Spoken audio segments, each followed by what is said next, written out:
সঙ্গে গলা মিশ্র সঙ্গে গলা মিশ্র স্বর্গপুরটাকু দেখে দেলা ধনশীল স্বর্গপুরটাকু দেখে দেলা ধনশীল স্বর্গপুরটাকু দেখে দেলা ধনশীল আহার ভাব মতে দব বতাই শুনিব তুমি আজি মো বাবা ভাই শুণু তুমি পর পর হে ভেটিয়া ভাই শুণ মামু হেবে দুদিন প্রসন্ন ঠিক ঠিক করি তমে হে দেব কহিন গান্ডীর বাল কিমিতি মুন্ড কুগলা এ কথা কহি ଆପଣ ହେଲେ ବୟସ ହେଲେ ବାପା ସମାନ ହେଲେଣି ମୋ ସପୋର୍ଟ ଟିକେ ରହିବା କଥା ସବୁ ଯାକ ଆଗ ଖାଲି କହୁଛନ୍ତି ଠିକ କହୁଛନ୍ତି ମୋର କଣ୍ଠଟା ଟିକେ ଡିମ୍ ହେଇଯାଇଛି ପଡି ଯାଇଛି ପଡି ଯାଇଛି ନହେଲେ ଦୁଆ ତାର ଚୋପା କାଢି ଦେଇଥାନ୍ତି ଆଉ କଣ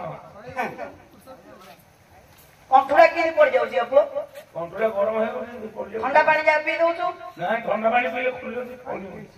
ଶୁଣେ କହିଲୁ କମାଣ ନୁହଁ ସେ ନୁହେଁ ବାରୁଦ ଅର୍ଜୁନଙ୍କ ଧନୁ ଠାରୁ ସିଏ ହୋଇଛି ଜାତ ଭୀମଜାତ ସଙ୍ଗେ ଗଲା ମିଶିନ ସ୍ୱର୍ଗପୁରଟାକୁ ଦେଲା କମାଣ ନୁହେଁ ସେ ନୁହେଁ ବାରୁଦ ହଁ ଯେତେବେଳେ ଘଡଘଡି ମାରୁଛି ହଁ ଲକ୍ଷ୍ୟ କରନ୍ତୁ ଆଜ୍ଞା ସେଟା କମାଣ ନୁହେଁ କି ବାରୁଦ ନାହିଁ ହଁ ଚଢାରେ ମାରି ଦଉଛି ନା ନାଇଁ ଆଜ୍ଞା କମାଣ ନୁହେଁ କି ନୁହେଁ ବାରୁଦ ଅର୍ଜୁନଙ୍କ ଧନୁ ଠାରୁ ହୋଇଛି ଜାତ ଅର୍ଜୁନଙ୍କର ଧନୁ ହଉଛି ଗାଣ୍ଡୀବ ଧନୁ ଯେତେବେଳେ ଲାଗି 5 ଦିନ କି 3 ଦିନ କି ଲାଗି 3-4 ଦିନ ବର୍ଷା ହେଇଥିବ ତାହେଲେ ଆପଣ ମାନେ ଦେଖିଥିବେ ଇନ୍ଦ୍ରଧନୁ ପଡିଥିବ ବର୍ଷା ଛାଡିଗଲେ ଅର୍ଜୁନଙ୍କ ଧନୁ ଠାରୁ ହୋଇଛି ଜାତ ତାପରେ କଣ କହିଲୁ ଭୀମଙ୍କର ବାପା ସଙ୍ଗେ ଭୀମଙ୍କର ବାପା ହଉଛନ୍ତି ପବନ ଆଉ ବର୍ଷା ଆସିଲା ମାତ୍ର ତ ପବନ ହେଲେ ଆସୁଛି ନା ଆଜ୍ଞା ସ୍ୱର୍ଗପୁରଟାକୁ ଆଉ ବିଜୁଳି ମାରିଲେ ହାତ ଚରଣକିରେ ମାରିଦେଲେ ସବୁ ଯାକ ଛନଛନା ହେଇଯାଉଛନ୍ତି ଆଉ ପୁର ଯାକ କମ୍ପେଇ ଯୋଉ ଘଡଘଡି ବିଜୁଳି ଯୋଉ ଟିଭିରେ ନ୍ୟୁଜରେ ପେପରରେ ଆଜି ଘଡଘଡି ଜୋର ଅଛି ବୋଲେ ବିଲମାଳେ କେମିତି କୋଉଠି ମାରିଦଉଛି ଯେ କିଏ ବଞ୍ଚି ପାରୁନାହାନ୍ତି ଏଇଟା ଘଡଘଡିଟା ଗୁରୁ କିଏ ବାପ ନା ପଚାରୁଛୁ ଗୁରୁ କଥା କଣ ପଚାରୁଛୁ ଏ ପ୍ରସଙ୍ଗରେ ତୁ ଗୁରୁ କିଏ ମତେ କହ ମୋ ଗୁରୁ ନବନଗରୀଟା ରେ ସବୁ କହୁ ମୋ ଗୁରୁଙ୍କ କଥା କହୁ ଏ ପ୍ରସଙ୍ଗରେ ନବନଗରୀ ଧାରା ବାନ୍ଧି କରି ମୁତେ ଦି ଭିଡି ଦିନ କର ପେଣ୍ଡରେ ମୋ ଗୁରୁ ଆଉ କଣ ସେଇଟା ପ୍ରସଙ୍ଗରେ ହଁ ସେଇଟା ପାଇଁ ଲୁକେଇକି ଘରକୁ ପଳେଇ ଯିବେ ଶୋଇବାକୁ ନାଇରେ ବାପା ତାଙ୍କର ଭଳିଆ ବୟସ ହେଲେ ତ ମନେ ପାଣି ଛୋବେଇବନି ତାଙ୍କର ହାର୍ଟ ଅପରେସନ ହେଇଛି ଡକ୍ଟର ମନା କରିଛି ରାତି ଅନିଦ୍ରା ରହିବା ମନା କରିଛି ତେଣୁକରି ଆଜ୍ଞା ମାନେ ଅନୁରୋଧ କଲେ ତ ଟିକେ ଆସିକି ବସି ପଡିଲେ ହାର୍ଟ ଅପରେସନ ହେଇଛି କଣ ଏବେ ବଞ୍ଚି ଜାଣିଛୁ ମାଙ୍କଡ କଲିଜା ପଡୁଛି ମାଙ୍କଡ ଏଇଟା ସେଉଁଠି ମାଙ୍କଡ କଲିଜା ପୁଣି ପକେଇଛି ବୋଲେ ଶିଷ୍ୟ ଯାକ ହେବେ ନାତି ଯାକ ହେବେ ତ କହୁଛନ୍ତି ଆଉ ଶୁଣେ ଏଇଟା ମୁଁ କହୁଛି ଘଡଘଡି ହେଲାନି ଆଉ କଣ ଜାଣିବୁ 50 ଟଙ୍କା ନେଇଯାଉ କଣ କହିପାରିବେ ହଁ ଆଜ୍ଞା କହିଲୁ ଏ 50 ନା ସେ ନିଜେ ଜାଣିନଥିବ ମାରୁ ମାରୁ ମହାପାତ୍ର କିଏ ବାପ କହିଦେଇଥିବେ ସେ 50 ଦେଇକି ନିଜେ ଜାଣିନଥିବ ହେଲେ ସମସ୍ତର ମନ ପାଇବା ପଡିବ ହଁ ଏଇଟା ପାରୁଟାରେ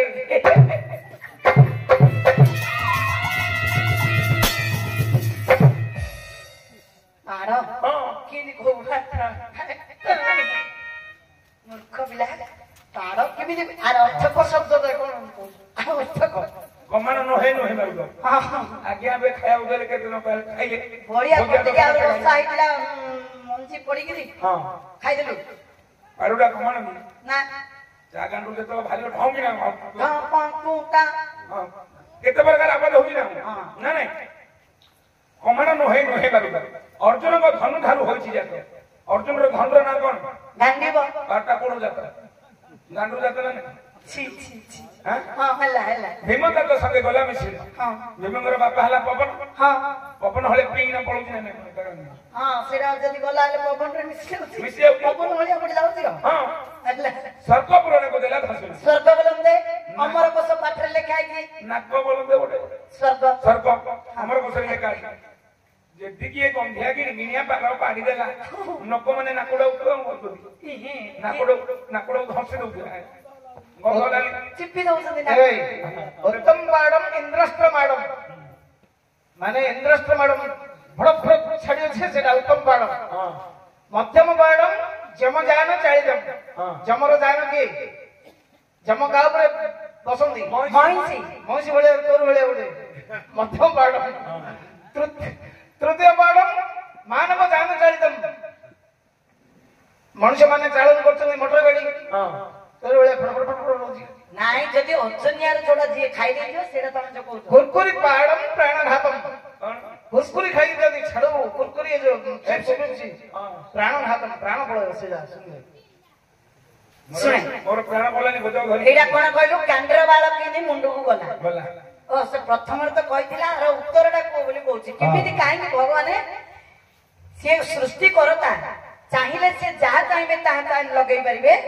ଗୋଟେ ମୟୂର ପୁଚ୍ଛଟାକୁ କାହିଁକି ମୋ ଭଗବାନ ମସ୍ତକରେ ଲଗେଇବେ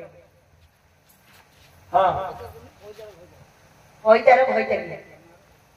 তোমার ভাই ହେ ପଇସା କେତେ ଦିନ ଆଉ ଦକ୍ଷିଣ ଶୁଣନ୍ତୁ ଆଜ୍ଞା ସବୁ ୟୁଟ୍ୟୁବ କରୁଛନ୍ତି 2 ଜଣ ବସୁଛନ୍ତି ଏଠି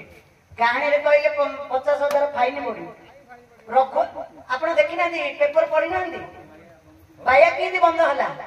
ଆପଣ ମାନେ ଜାଣିଥିବେ ବାୟା ବନ୍ଦ ହେଲା କାହିଁକି ଏଇ କାହାଣୀ ଯୋଉ ବାୟା ଯାକ ଖରାପ ଭାଷା ପ୍ରୟୋଗ କଲେ ମା ମାଉସୀ ବାପା ଭାଇ ବାପା ପୁଅ ବସିଥିବେ ମା ଝିଅ ବସିଥିବେ ଖରାପ ଭାଷା ପ୍ରୟୋଗ କଲା ବାୟା ବନ୍ଦ କାହାଣୀ ବନ୍ଦ ବାୟା କଣ ଯଦ୍ୟପି ଶୁଣନ୍ତୁ ଆଜ୍ଞା ଯଦି କାହାଣୀ ଆମେ କହିବା କାହାଣୀ ପାର୍ଟି ମଧ୍ୟ ଅଛି ତାଙ୍କ ଖାଇବା ବାଟରେ ଆମେ ଧୂଳି ପକେଇଲା ଭଳିଆ ଭାରତ ଲୀଳା ଭିତରେ ଯିଏ ଯଦି ପ୍ରଶ୍ନ ପଚାରିଲା ଦୁଆରୀ ମହାଶୟ କହିପାରିବେ କିନ୍ତୁ କଥାରେ କହିବ ଯଦି ଆମକୁ କିଏ ଯଦି କହିଲା ବା ୟୁଟ୍ୟୁବରେ କିଏ ଛାଡିଦେଲା କାହାଣୀ କରାହଉଛି ବୋଲେ 50,000 ସେ ପାର୍ଟି ଦବ କିଏ ଫାଇନ ପକେଇବ ଆପଣ ପକେଇ ପାରିବେ ରାଜା ହେଇଥିଲେ ଭଲ ବିଷୟଟି ପଚାରିଛି ଆଜ୍ଞା ଚିନ୍ତା କଲେ ଶିବ ବହୁତ ଦିନ ହେଲା ମୁଁ ରାଜା ହେଇଛି କିନ୍ତୁ କିଛି ଦିନ ପାଇଁ ବୋଲି ମୁଁ ତୀର୍ଥ ଗମନ କରିବି 4 ଧାମ ବୁଲିବାକୁ ଯିବି ତପସ୍ୟା କରିବି ସେଇଠି ତପସ୍ୟା କଲେ ତ ଘରର ଭଲ ମନ୍ଦ ଦାୟିତ୍ୱ ଦେବାକୁ ପଡିବ ଏବେ ଗୋଟେ ପୁଅଟେ ଯଦି ବାପା ଯଦି ଯିବ ବୋଲେ ପୁଅକୁ ଭଲ ଆଇଲା ପର୍ଯ୍ୟନ୍ତ ମୁଁ ଦାୟିତ୍ୱ ବୁଝୁଥିବରେ ଘରର ଭଲ ମନ୍ଦ ବୋଉ ଯୋଉଟା କହିଲେ ଶୁଣୁ ବୋଲି ଯେମିତି ଆମେ ଯେମିତି କଥାବାର୍ତ୍ତା ହଉଛନ୍ତି ଶିବ ମଧ୍ୟ କହିଲେ ମୁଁ ଆସିଲା ପର୍ଯ୍ୟନ୍ତ ଘରର ଭଲ ମନ୍ଦ ଦାୟିତ୍ୱ ଏ ରାଜ୍ୟ ଭାରତ ସମର୍ପଣ କରିଦେଲି ମୁଁ ଚାଲିଗଲି ତୀର୍ଥ କରିବା ପାଇଁ ଅନେକ ଦିନ ବିତିଗଲା ଆଜ୍ଞା ଶିବ ଆଉ ଫେରିଲେ ନାହିଁ ପାର୍ବତୀ ଋତୁମତୀ ହେଇଥିଲେ ପାର୍ବତୀকে କାମାତୁର ପୀଡ଼ିତ କଲା ପାର୍ବତୀ କହିଲେ ମତେ ଏବେ କାମାତୁର ପୀଡ଼ିତ କଲା ମୋର ତ ସ୍ୱାମୀ ନାହାନ୍ତି ମୁଁ ଏ ଜଳାଟା କାହାକୁ କହିବି ମୋର ଏ କଷ୍ଟଟା ମୁଁ କାହାକୁ କହିବି ହେଲେ ବଡ ପୁଅ କାର୍ତ୍ତିକକୁ କହିଛନ୍ତି ସାନ ପୁଅ ଗଣେଶକୁ କହିନାହାନ୍ତି କାର୍ତ୍ତିକକୁ ଶିବ ଦେଇଛନ୍ତି ଦାୟିତ୍ୱ କାର୍ତ୍ତିକ କହିଲେ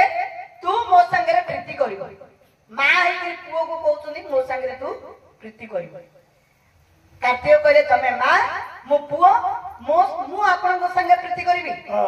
ସଂସାର ମୂର୍ଚ୍ଛନା ପାତ ହେଇଯିବ ପାର୍ବତୀ କ୍ରୋଧ ହେଲେ ତୁ ମୋ ସାଙ୍ଗରେ ପ୍ରୀତି କରିବ ନହେଲେ ଅଭିଶାପ ଦେବି ମୂର୍ଚ୍ଛନା ପାତ ହେଇଯିବ ଛାତି ଫାଟିକି ମରିଯିବ କାର୍ତ୍ତିକେଶ୍ୱର ଥରିଲେ ଗୋଟାଏ କହିଲେ ମା ମୁଁ ଆପଣଙ୍କର କଥା ରଖିବି ସତ କିନ୍ତୁ ଗୋଟିଏ ସର୍ତ୍ତରେ ଯୋଉ ଜାଗାକୁ ନବ ପୋକ ଚୋକ କୀଟ ପତଙ୍ଗ କେହି ନଥିବ ଏମିତି ଜାଗାକୁ ନେଲେ ମତେ ମୁଁ ତମ ସାଙ୍ଗରେ ପ୍ରୀତି କରିବି ପାର୍ବତୀ ଖଣ୍ଡଦୂର ଯାଇ ଚିନ୍ତା କରୁଛନ୍ତି ଆକୁ କୋଉ ଜାଗାକୁ ନେଲେ ମୋର ମନସ୍କାମନା ପୂର୍ଣ୍ଣ ହବ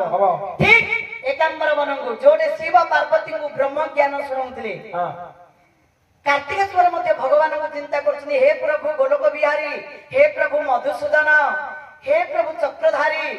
ମତେ ବିପଦରୁ ଉଦ୍ଧାର କର ଭଗବାନ କହିଥିଲେ ତଥାସ୍ତୁ ତ ବିପଦ ସମୟରେ ନିଶ୍ଚିତ ଭାବେ ମୁଁ ତତେ ଉଦ୍ଧାର କରିବି ଏକାମ୍ବର ବନ ଯୋଉଠି ଶିବ ପାର୍ବତୀଙ୍କୁ ବ୍ରହ୍ମ ଜ୍ଞାନ ଶୁଣାଉଥିଲେ ଆଜ୍ଞା ସେ ସ୍ଥାନକୁ କାର୍ତ୍ତିକକୁ ଧରି ପଳେଇଲେ ପାର୍ବତୀ ମା ପୁଅ ପ୍ରୀତି କରିବା ପାଇଁ ଉପସ୍ଥିତ ଅଛନ୍ତି ଭଗବାନ ତଥାସ୍ତୁ ବୋଲି କହିଥିଲେ ଭଗବାନ କଣ କଲେ ଗୋଟେ ମୟୂର ରୂପ ଧରିକିରି ଫୁରୁ କିନା ଉଡିକିରି ଯାଇକିରି ମୁଟୁ ମୁଟୁ ଅନେଇଲେ ହେଲେ କାର୍ତ୍ତିକେଶ୍ୱର କଣ କହିଥିଲେ ଯୋଉ ଜାଗାକୁ ନବ ପୋକ ଝୋକ କୀଟ ପତଙ୍ଗ କେହି ନଥିବ ବୋଲି ଆଗରୁ କହିଥିଲେ ଗୋଟେ ମୟୂର ଅନଉଛି ଚାହୁଁଛି ତା ଆଗରେ ଆମେ ମା ପୁଅ ପ୍ରୀତି କରିବା ଇଏ ତ ଯୋଗ ବଳରେ ପାର୍ବତୀ ଯୋଗ ମାୟା ଯୋଗ ବଳରେ ସବୁ କଥା ଜାଣିପାରନ୍ତି ଇଏ କିଏ ମୟୂର ରୂପ ଧାରଣ କରିଛି ଯୋଗ ଧ୍ୟାନରେ ବସିଲେ ଜାଣିପାରିଲେ ଇଏ କୃଷ୍ଣ ବ୍ୟତୀତ ଆଉ କିଏ ନାହିଁ। କୃଷ୍ଣ ଧରିଛନ୍ତି ମୟୂର ରୂପଟା।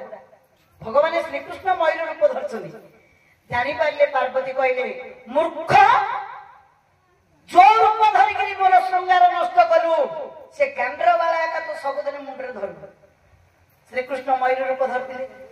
ତେଣୁକରି ଭଗବାନ ମୟୂର ପୁଚ୍ଛ ଧାରଣ କଲେ। ମୟୂରଙ୍କୁ ମଧ୍ୟ ଅଭିଶାପ କରିଦେଲେ। କଣ ତମେ କାହିଁକି କୃଷ୍ଣଙ୍କୁ ସାହାଯ୍ୟ କଲ? ତମର କେବେ ମଧ୍ୟ ପ୍ରୀତି ହବ ନାହିଁ। ମୟୂରୀ ଆସିକିରି ପାର୍ବତୀଙ୍କର ପାଦ ତଳେ ପଡିଗଲେ। କହିଲେ ମା, ଆମକୁ ପ୍ରୀତି ହବନି ବୋଲି କହୁଛ,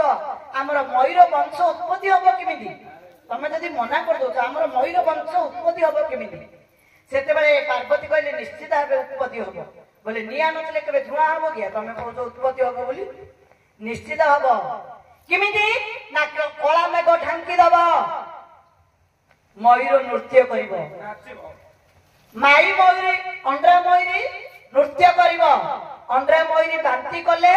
ମାଇ ମୟୂରୀ ଖାଇଲେ ସେ ଗର୍ଭବତୀ ହୁଏ। କିନ୍ତୁ ତାଙ୍କର ପ୍ରୀତି ନାହିଁ। ଭଞ୍ଜ ଲେଖିଛନ୍ତି ପରା,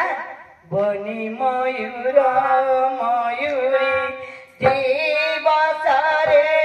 ପ୍ରୀତି କରି, ବନି ମୟୂର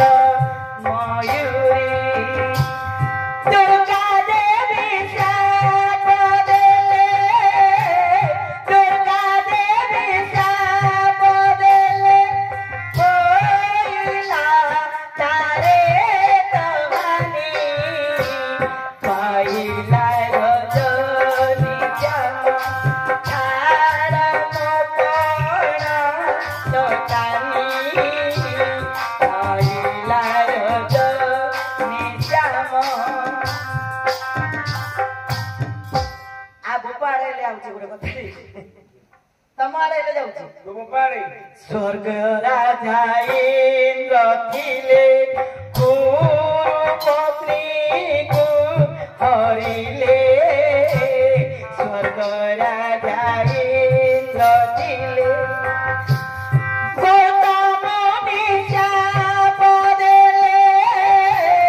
ଗୌତମ ନିଶାପ ଦେଲେ, ହୋଇଲା ସହସ୍ର ଯୋନି, ପାଇଲା ରଜନୀ ଜାମ, ଛାଡ଼ ମୋ ପଣ ଦୋକାନୀ,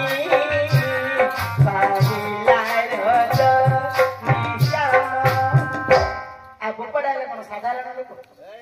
ଗୁରୁ ପତ୍ନୀ କି ହରିଥିଲା। ଆ ବୋପାକୁ ଅଭିଶାପ ମୋର ପଡିଥିଲା, ତା ବୋପାର ସହସ୍ର ଯୋନି ହେଇଗଲା। ହେଲେ ଆ ବୋପାଟା ହେଲେ ଠୁକୁର ଫଳ ଭଳିଆ ହେଇଥିଲା। ସହସ୍ର ଯୋନି ହେବାରୁ ଆଙ୍କ ବୋପା ଲଜ୍ଜିତ ହେଇକିରି ଆଉ ସେ ପାଣି ଭିତରୁ ବାହାରିଲେନି, ବୁଡିକିରି ଏକା ରହିଲା। ନାଚି ନାଚି ଫଳିଲା ଖାଲି ଯୋନି। ଆଉ ଥରେ ଆସିକିରି କହିଲେ ଯାହା ତ ଆପଣ ଅଭିଶାପ ଦେଇଛନ୍ତି